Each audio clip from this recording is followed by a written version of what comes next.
Mel 2204, your pageant vlogger host. Subscribe. Magandang araw Pilipinas and good day pageant lovers. Nilampaso ni Miss International Queen Philippines Sophia Arcangel ang kanyang mga kalaban sa Miss International Queen Competition sa naganap na Chinese Night ng Miss International Queen 2024.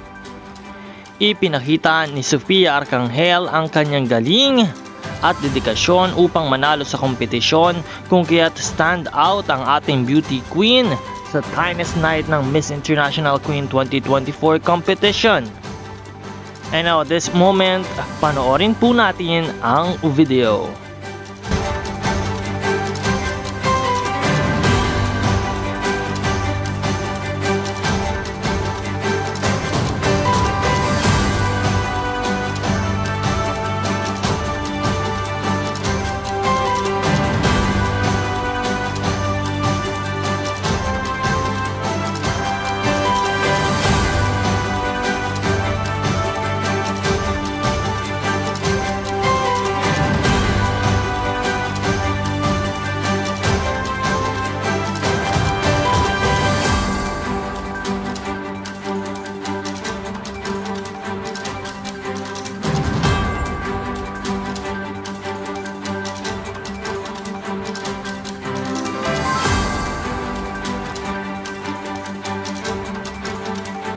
Maraming salamat sa iyong panonood at huwag kalimutan na pindutin ang subscribe button para laging updated sa lahat ng mga kaganapan.